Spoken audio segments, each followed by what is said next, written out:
நான் சொல்றேன், உங்கள் குடும்பத்தில் இது நடந்திருக்கும். இந்த ரெண்டு பகையான சமூகமோ சண்டையோ அல்லது குடும்பத்துக்குள்ள பிரச்சனையோ ரெண்டு பேரும் ஏதோ ஒரு சந்தர்ப்பத்தில் நல்ல நாள் பெரிய நாள்னு ஒரு இடத்துல வர்றப்ப எதிர் துருவத்தில் அப்படி சந்திச்சிங்கன்னு வச்சுங்களேன். எதிரில் அப்படி சந்திக்கிறப்ப இந்த ரெண்டு பேரில் யாரோ ஒரு ஆள் கண்களை சந்திச்சுட்டு தவிர்க்க முடியாம அப்படின்னு சொல்லிட்டா இவர் எப்படி இருக்குன்றவார். இவ்வளவுதான். இந்த பைத்தியக்காரத்தனுக்கு எதிராக 15 வருஷம் அடிச்சுக்கிட்டீங்க. நீங்க இவ்வளவு நல்லவன் தானே, அதுக்கப்புறம் பிரியாணி எடுத்து தின்னுட்டு மாப்பிள்ள நம்ம ரெண்டு எதுக்கு மாப்பிள்ள சண்டை போட்டோமா 15 வருஷம் லைஃப் போச்சா இல்லையா? எவ்வளவு நல்லது கிட்ட இருந்திருக்கும், எத்தனை சம்பந்தம் பண்ணிருக்கலாம். அவன் காலேஜ் சீட்டு வாங்கி நீ கொடுத்துருக்கான், அவனுக்கு கடன் கொடுத்துருக்கான், அவன் உனக்கு கடன் கொடுத்துருப்பான், உனக்கு பிரச்சனை வந்தப்ப ஓடோடி வந்து நின்றுப்பான். அற்புதமான உறவை 15 ஆண்டுகள் உங்களுடைய முன்னெடுக்கப்பட்ட முடிவுகளில் ஈகோல தொலைச்சு வச்சுங்க. we are good people, we are trying to be bad. அதான் பிரச்சனைங்க. we are actually good people and we are trying to be bad. ஏன்னா பேடா இருக்குல்ல ஹீரோயிசம் இருக்கு. பேடா இருந்தால் கோவக்காரனா இருக்கலாம், கையை வாங்கலாம், நான் யார் தெரியுமா சொல்லலாம், ஸ்டைல் ஸ்டேட்மெண்ட் விடலாம், சுருள் விடலாம், எல்லாம் பண்ணலாம். நல்லவன் இருந்தால் லைஃப் நார்மலாக இருக்கும். அது நமக்கு அந்த ஹீரோயிசம் பத்தாமல். நல்லவன் இருந்தால் அடக்கமாக இருக்கணும், அன்பாக இருக்கணும், பிரியமாக இருக்கணும், விட்டு கொடுக்கணும், பணிஞ்சு போகணும், பொறுத்துக்கணும். இதெல்லாம் ஹீரோயிசத்தோட கனெக்டடாக இல்லை.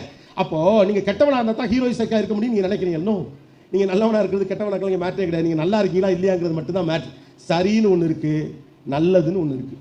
மனசு எப்போது நல்லதை பற்றி சொல்லும், மூளை எப்போது சரியை பற்றி சொல்லும். பிஸ்னஸில் மட்டும் மூளையை வச்சுக்கோங்க, குடும்பத்துக்கு மனசை வச்சுக்கோங்க.